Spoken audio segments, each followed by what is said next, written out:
الحمد لله رب العالمين والصلاة والسلام على سيد الأنبياء والمرسلين أما بعد فقال الله عز وجل في القرآن الحكيم قد أفلح من تزكى وذكر اسم ربه فصلى بل تؤثرون الحياة الدنيا والآخرة خير وأبقى صدق الله مولانا العليم وبلغنا رسوله النبي الكريم الأمين. درس القرآن والحديث الآن عن تزكية النفس وفلاح الدارين بلغا استمعوا استماعا. آج کا درس قرآن درس حدیث دونوں جہاں کی کامیابی کیسے ملے گی، اس پر درس قرآن درس حدیث ہوگا. توجہ کے ساتھ سنیں گے، انشاءاللہ بے حد نفع حاصل ہوگا. خلاق عالم جل شانہ نے قرآن حکیم میں ارشاد فرمایا قد افلح من تزکیٰ، اس نے دونوں جہاں کی کامیابی حاصل کر لی جس نے اپنا نفس پاک کر لیا، جس نے تزکیہ نفس کر لیا. وذاکر اسم ربہ، اور اپنے رب کا نام ذکر کرتا رہا. فصلی، اور نماز پڑھتا رہا.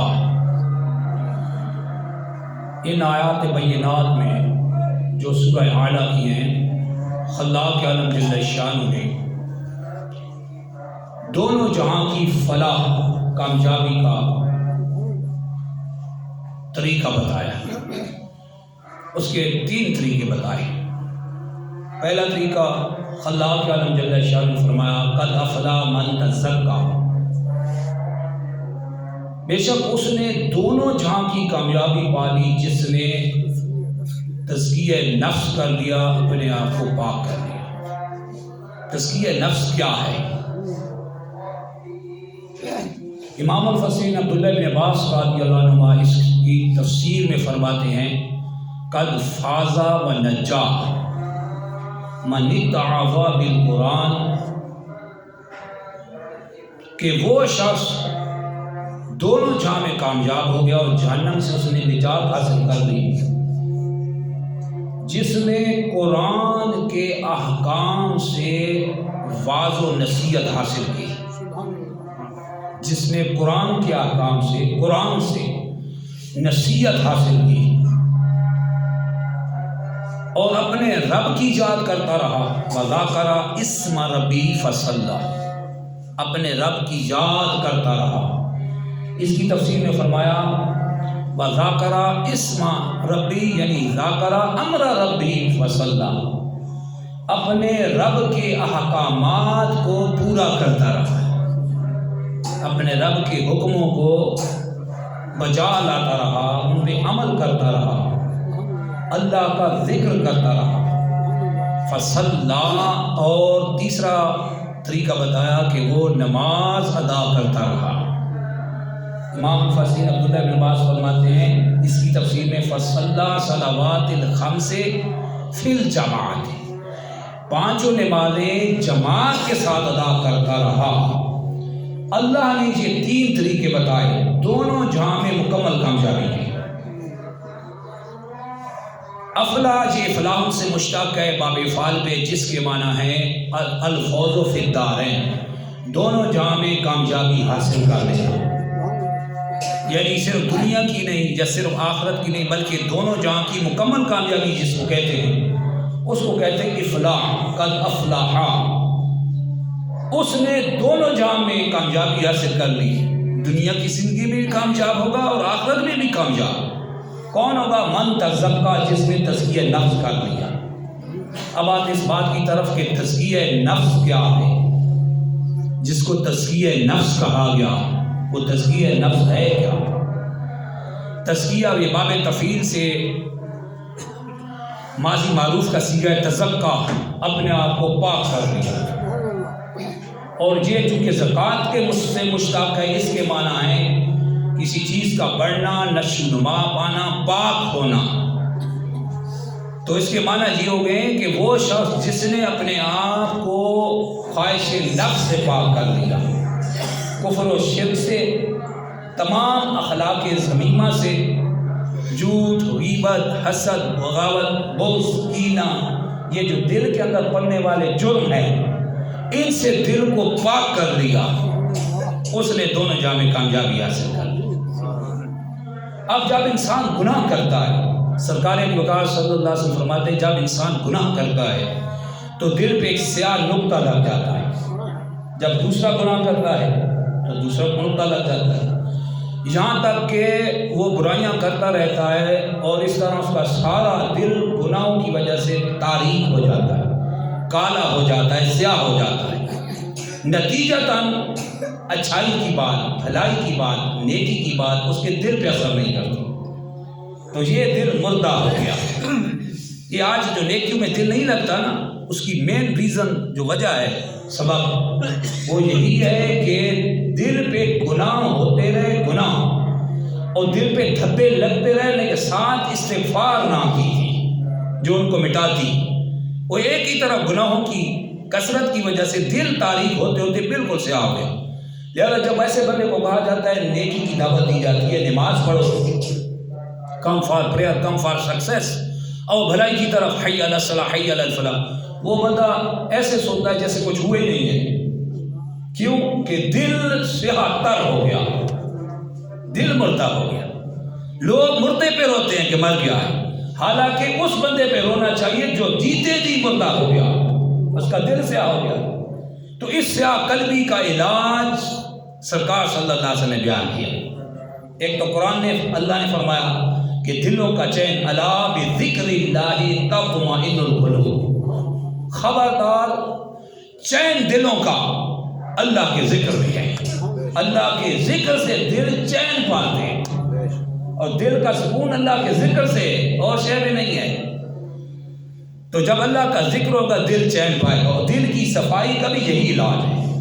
کما رواہ احمد بن حسین البیہقی، امام احمد بن حسین البیہقی نے اس حدیث مبارکہ کو نقل فرمایا، قال رسول اللہ صلی اللہ علیہ وسلم، اللہ کے رسول مکرم صلی اللہ علیہ وسلم نے ارشاد فرمایا،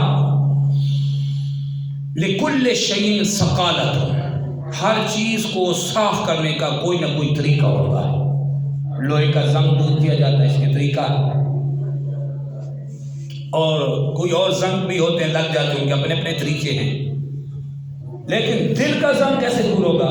سرکار صلی اللہ علیہ وسلم فرماتے ہیں انا لکل شیء، فرمایا لکل شیء ثقالۃ وثقالۃ القلب ذکر اللہ، ہر چیز کی پاکی اور صفائی کا کوئی ذریعہ ہے، اور دل کا پاک کرنا اللہ کے ذکر سے ہوتا ہے۔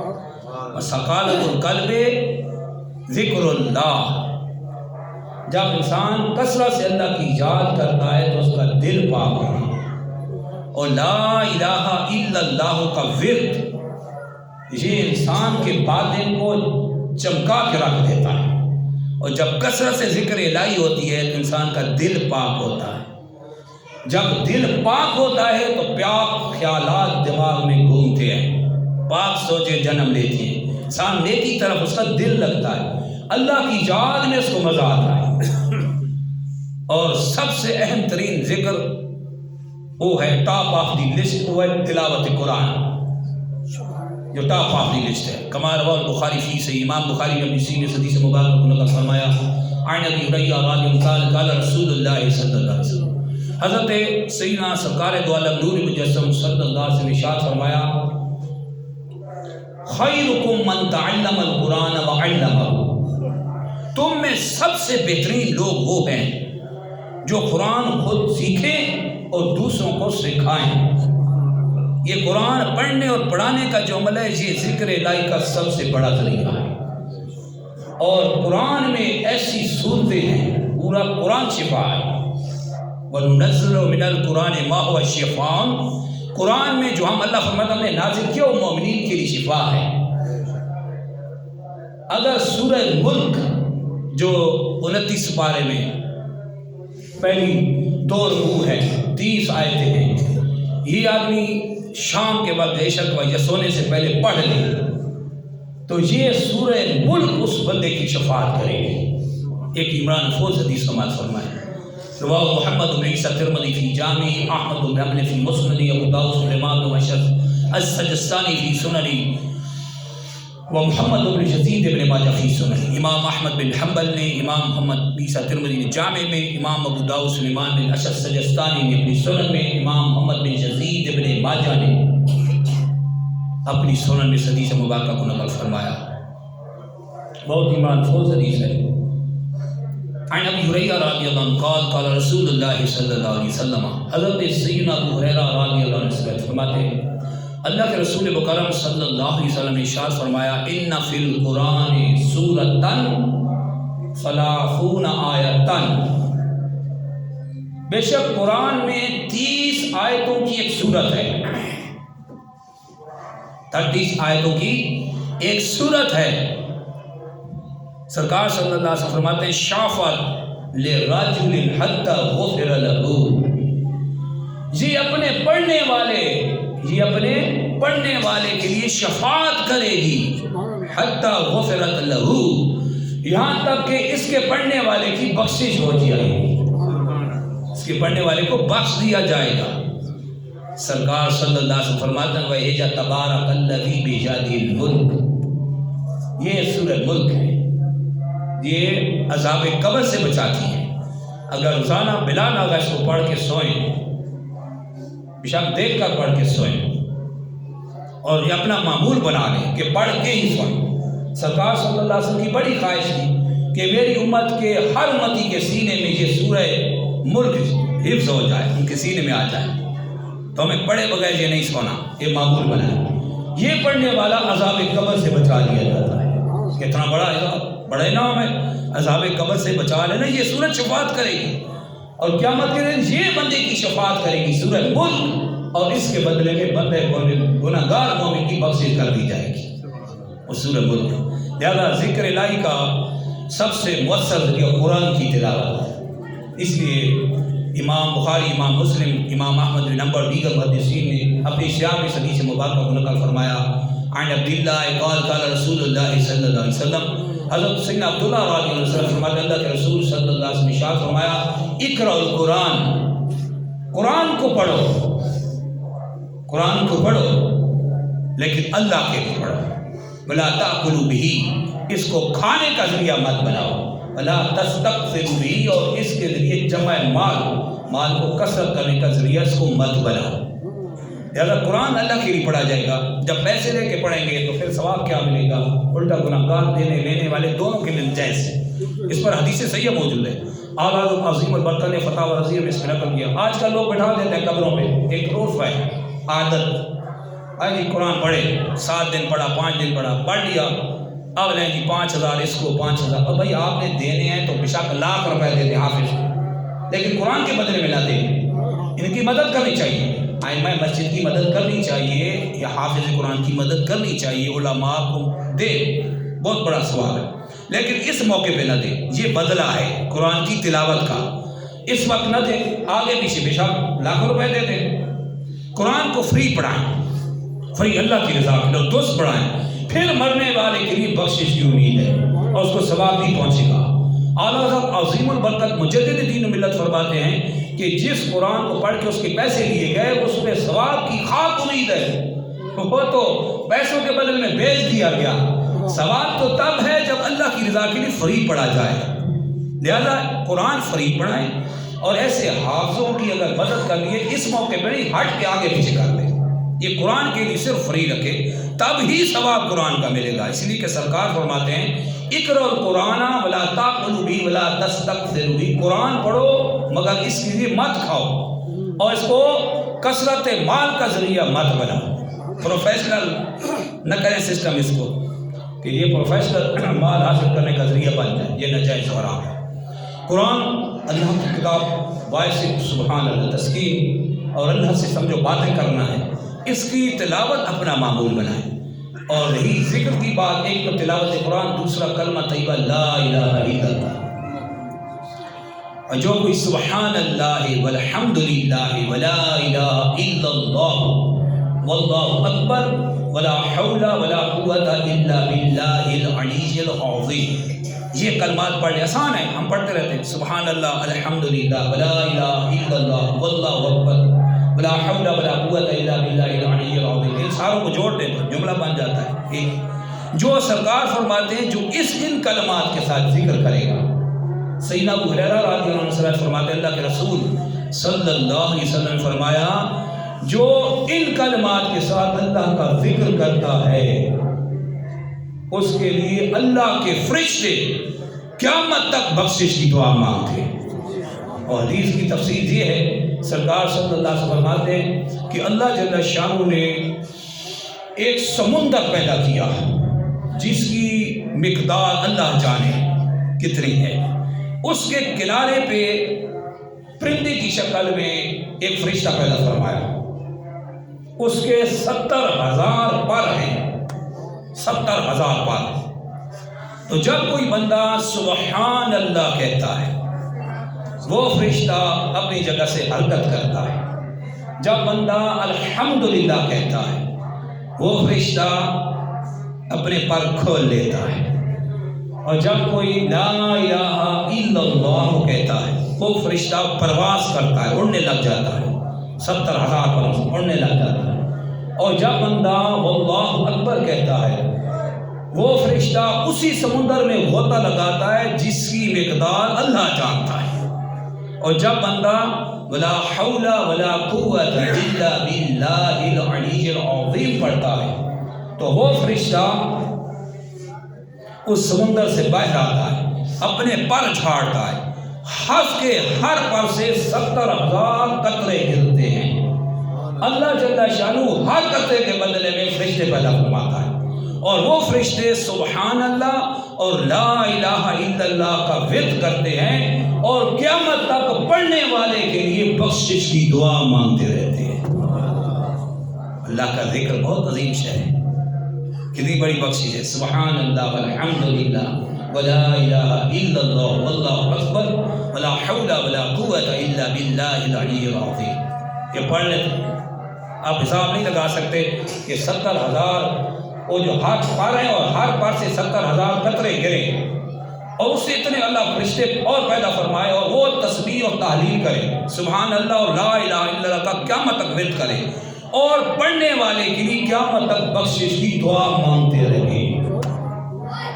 ایک اور ایمان افروز حدیث ہے، بہت زبردست ایمان افروز، رواہ فی شرح السنہ، اس کو شرح السنہ میں نقل فرمایا، عن ابی موسیٰ الاشعری رضی اللہ عنہ قال قال رسول اللہ صلی اللہ علیہ وسلم، حضرت سیدنا موسیٰ اشعری رضی اللہ عنہ سے فرماتے ہیں اللہ کے رسول صلی اللہ علیہ وسلم نے ارشاد فرمایا، قال موسیٰ علیہ السلام، موسیٰ علیہ السلام نے عرض کی یا رب علمنی شیئا اذکرک بہ او ادعوک بہ، اے اللہ مجھے کوئی ایسے کلمات سکھا کہ جس کے ساتھ میں تیرا ذکر کروں، جن کے ساتھ میں تجھے پکاروں۔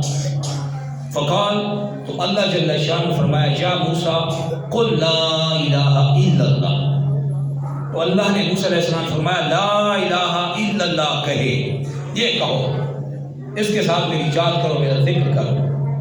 قال موسیٰ علیہ السلام، تو موسیٰ علیہ السلام نے عرض کی یا رب انما اريد شيئا تخصني به، اے اللہ میں یہ چاہتا ہوں کہ تو مجھے کوئی خاص ورد سکھا، کسی خاص ورد کے ساتھ مجھے خاص فرما جو میں ہی اس کے ساتھ تیرا ذکر کروں۔ فقال، تو اللہ جل شانہ نے فرمایا یا موسیٰ علیہ السلام لو ان السماوات السبع، اگر ساتوں آسمان وعامرہن غیری، اور ان کا سلسلہ چلانے والا میرا کوئی اور ہو، والارضین السبع، اور ساتوں آسمان اور ساتوں زمینیں، وضعنا فی کفۃ، ان سب کو، ساتوں آسمانوں ساتوں زمینوں ان سب کو ترازو کے ایک پلڑے میں رکھ دیا جائے، ترازو کے ایک پلڑے میں رکھ دیا جائے، ولا الہ الا اللہ فی کفۃ،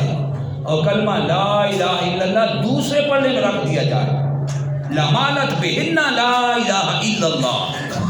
تو سرکار فرماتے ہیں، اللہ جل شانہ فرماتا ہے موسیٰ علیہ السلام سے، اے موسیٰ علیہ السلام، 7 آسمان 7 زمینیں ترازو کی ایک پلڑے میں اور دوسرے پلڑے میں لا الہ الا اللہ رکھ دیا جائے تو یہ کلمہ لا الہ الا اللہ ان سب پہ بھاری ہو جائے۔ اللہ کے ذکر کی کیا برکت ہے، اور حسن لا الہ الا اللہ یہ کہیں تو کیا برکت ہے، سبحان اللہ۔ حضرت موسیٰ علیہ السلام ایک بار کہیں سے راستے سے گزر رہے تھے تو راستے میں ایک شخص کو دیکھا جو آگ کی پوجا کر رہا تھا اور اس کے گلے میں زنار تھا، آگ اس کے سامنے تھی اور آگ کا پجاری تھا۔ موسیٰ علیہ السلام نے اس آگ کے پجاری کو کہا کہ تو کتنے عرصے سے اس آگ کو پوج رہا ہے؟ موسیٰ علیہ السلام کے پوچھنے پہ اس شخص نے کہا کہ 490 سال، یعنی 10 سال کم 5 صدیاں ہو گئی ہیں میں اس آگ کو پوج رہا ہوں۔ تو موسیٰ علیہ السلام نے فرمایا کیا ابھی وہ وقت نہیں آیا کہ تو اس آگ کی پوجا چھوڑ اور اللہ جل شانہ مالک الجبار کی پوجا کر، سچے رب کی عبادت کر؟ تو وہ آگ کا پجاری کہنے لگا، آتش پرست آگ کا پجاری، کہ موسیٰ علیہ السلام کیا میں اب بھی اس کی طرف رجوع کروں تو مجھے قبول کرے گا؟ تو موسیٰ علیہ السلام نے فرمایا وہ ارحم الراحمین ہے، ضرور قبول کرے گا۔ تو اس شخص نے کہا کہ مجھ پہ اپنا اسلام پیش کر، یعنی اللہ کی وحدانیت اور رسالت کے بارے میں مجھے بتا، میں مسلمان ہونا چاہتا ہوں۔ تو موسیٰ علیہ السلام نے ان پہ اسلام پیش کیا اور فرمایا کہ یہ کلمات کہ لا الہ الا اللہ موسیٰ رسول اللہ، چونکہ موسیٰ علیہ السلام کے دور میں یہ بات تھی۔ جب آپ نے اس پر اسلام پیش کیا تو اس نے اسلام قبول کر لیا، لا الہ الا اللہ موسیٰ رسول اللہ، یہ کلمات پڑھ کے دار اسلام میں داخل ہوا اور ساتھ اس پہ غشی طاری ہوئی اور اس کی روح کفہ سے انسری سے پرواز کر گئی، یعنی فوت ہو گیا۔ موسیٰ علیہ السلام نے اس کی تجہیز و تکفین کا اہتمام کیا، یعنی ان کو کفن بھی دیا، غسل بھی دیا، جنازہ بھی پڑھایا۔ پھر اسی قبر کے پاس کھڑے ہو کے اللہ کی بارگاہ میں عرض کیا، اللہ تو مجھے اس کا حال بتا، جس نے 490 سال آگ کو پوجا اور صرف ایک بار تیری وحدانیت کی گواہی دی، تجھے رب مانا سچا، اے اللہ اس کے ساتھ تو نے کیا سلوک کیا ہے وہ مجھے دکھا، وہ مجھے بتا۔ اسی وقت جبریل امین علیہ السلام اللہ کے حکم سے حاضر ہوئے اور موسیٰ علیہ السلام سے عرض کی، اے موسیٰ علیہ السلام اللہ جل شانہ فرماتا ہے جو ہمارے ساتھ لا الہ الا اللہ موسیٰ رسول اللہ ان کلمات کے ساتھ ہمارے ساتھ صلح کرتا ہے، یعنی ہم پہ ایمان لاتا ہے، ہمارے نبی پہ ایمان لاتا ہے، تو اے موسیٰ علیہ السلام ہم اس کو اپنے پاس سے خصوصی مہمان نوازی کرتے ہیں اور اس کو جنت کی پوشاک بناتے ہیں۔ موسیٰ علیہ السلام نے جب یہ سنا تو اپنی قوم کی طرف آ کے خوشخبری سنائی۔ قوم والوں نے جب لا الہ الا اللہ موسیٰ رسول اللہ کے کلمات شمار کیے تو ان کی تعداد 24 تھی۔ گویا اللہ جل شانہ نے ہر کلمے کے بدلے میں اس کے 20 سال کے گناہ بخش دیے۔ تو کافر بھی توبہ کر لے، مثال اینڈ آف دی لائف پہ آ کے توبہ کر لے، آخری زندگی کا آخری دم میں توبہ کر لے، اگرچہ کچھ نہ کر سکا لیکن ایمان لے آیا تو ایمان کے بدلے میں وہ جنت میں جائے گا۔ جیسا کہ 490 سال آپ کی بلاد میں صرف ایک بار سچے دل سے توحید و رسالت کا اقرار کیا اور وہ شخص جب اسی وقت مرا تو سیدھا جنت میں پہنچا دیا۔ لہذا سب سے اہم ایمان ہے، سب سے اہم ایمان ہے۔ اس نے کچھ کیا نہیں تھا، ابھی تو اسے اپنا دور ہی آگے نہیں پایا کہ وہ اللہ کی عبادت کرتا اور نیکیاں کرتا، توحید و رسالت کا بھی اقرار کیا تھا۔ کوئی کافر جب آخری وقت میں بھی توبہ کر کے دار اسلام میں داخل ہو اور اگر اسی وقت اس میں موت آ جائے تو سیدھا جنت میں جائے گا، کہ ایمان اصل شرط ہے، اصل شرط ایمان ہے۔ وہ ایمان درست ہوگا تو پھر جنت میں لے گی، جیسے اس خوش نصیب کو مل گئی ایمان لاتے ہی دنیا سے گیا اور آگے اس کے لیے جنت کے دروازے کھول دیے ہیں۔ تو لہذا تزکیہ نفس کے لیے اللہ کا ذکر یہ سب سے ضروری ہے۔ جتنا زیادہ اللہ کا ذکر ہوگا اتنا نفس پاک صاف ہوگا، اور تزکیہ نفس کے لیے اللہ جل شانہ نے انبیاؤں کو بھیجا اور خصوصاً اپنے حبیب نبی صلی اللہ علیہ وسلم کی بعثت یعنی مبعوث جو فرمایا، ان میں سے ایک اہم کام یہ بھی تھا وَيُعَلِّمُهُ الْكِتَابَ وَالْحِكْمَةَ وَيُزَكِّيهِمْ، کہ وہ نبی آخر زمان ان کو کتاب و حکمت کی تعلیم دے، وَيُزَكِّيهِمْ، اور اپنے روحانی تصرف سے، اپنے روحانی تصرف سے امتیوں کے دلوں کو پاک کرے، ان کا تزکیہ نفس کرے۔ اور سرکار نے تزکیہ نفس کیا۔ ایک ایمان افروز واقعہ سنیں۔ حضرت فضالہ رضی اللہ عنہ ایمان لانے سے پہلے یہ خود کہتا ہے کہ جب تک میں ایمان نہ لایا تھا تو اللہ کے رسول صلی اللہ علیہ وسلم کی ذات مجھے بہت ناپسند تھی، اور آپ کے تبلیغی فرائض انجام دینا مجھے پسند نہ تھا۔ سرکار اللہ کی وحدانیت کی دعوت دیتے، مجھے پسند نہ تھا۔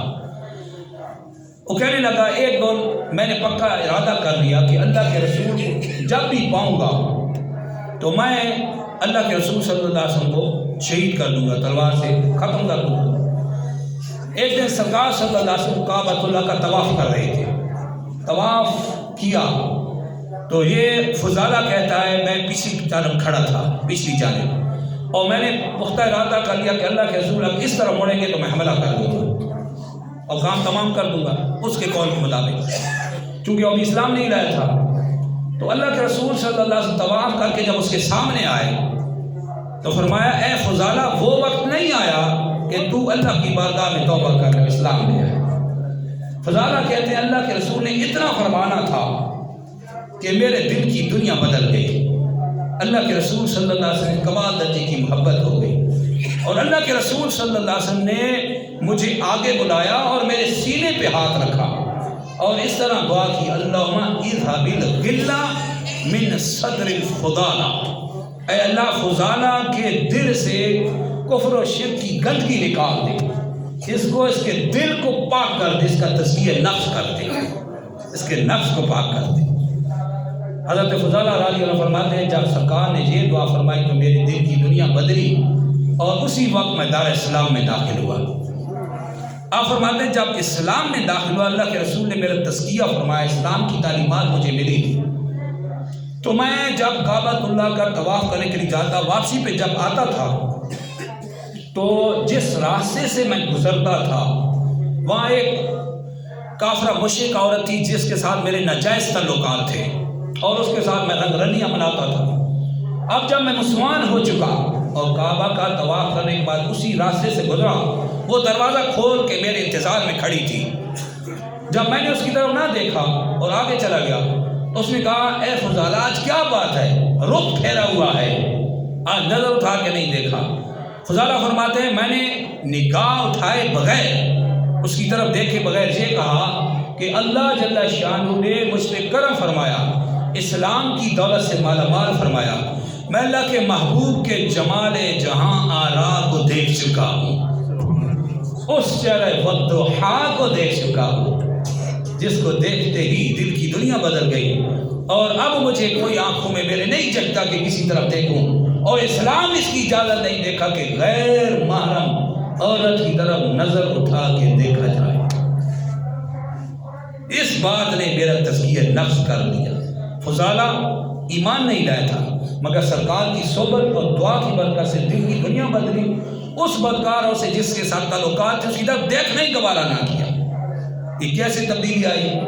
سرکار صلی اللہ علیہ وسلم کی اس نگاہ شفقت اور اس تزکیہ سے جس کے بارے میں قرآن میں فرمایا وَيُزَكِّيهِمْ، اللہ کے رسول صلی اللہ علیہ وسلم تزکیہ نفس فرماتے ہیں، دل کو پاک کرتے ہیں۔ لہذا دلوں کو پاک کرنا ہے تو اللہ کا کثرت سے ذکر کریں، اور اس کے لیے نہیں کہ شور کیا جائے۔ ایک ایمان فوز آخری حدیث بات کر کے بند کرتا ہوں، اسی کے ساتھ بہت ریلیٹڈ ہے۔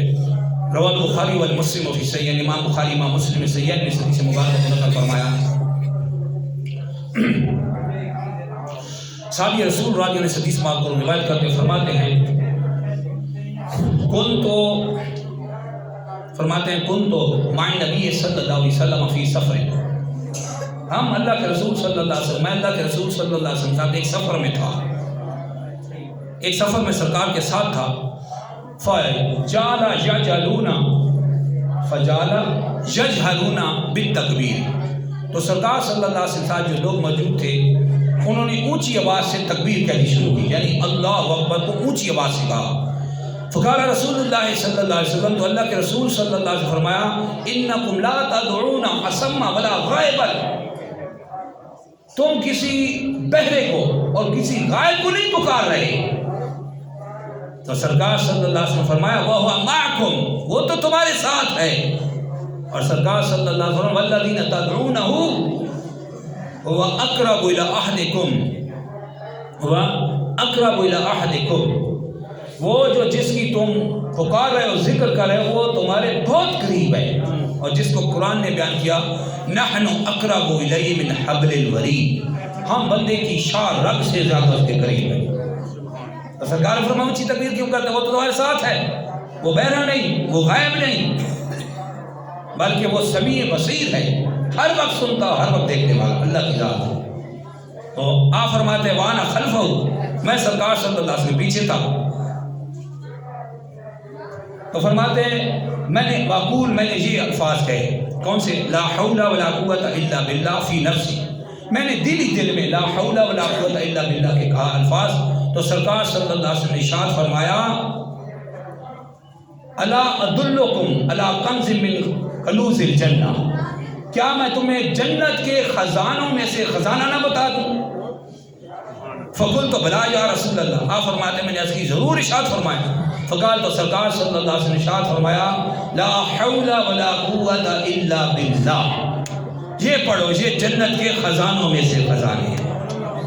قد افلا من تزکا وذکر اسم ربی فصلی، وہ شخص کامیاب ہو گیا جس نے اپنے آپ کو پاک کر لیا، جس اللہ کی یاد کرتا رہا، اس کے حکم کو بجا لاتا رہا، فصلی، اور وہ شخص نماز ادا کرتا رہا۔ لہذا نماز ادا کرنا بھی ضروری ہے۔ یہ دونوں جہاں کی کامیابی پانی ہے، تین چیزیں، تزکیہ نفس، اللہ کا ذکر، اور نماز کو پابندی سے ادا کرنا۔ ان کو اگر کوئی مکمل طور پہ صحیح طور پہ اپنے اوپر لاگو کر لے، اخلاص کے ساتھ کرے، دونوں جہاں کی کامیابی کا اللہ نے وعدہ کر لیا، اس کو عطا کی جائے گی۔ اللہ کی بارگاہ میں دعا میں حق سمجھنے اور حق پہنچانے کی توفیق عطا فرمائے۔ وآخر دعوانا الحمد للہ رب العالمین۔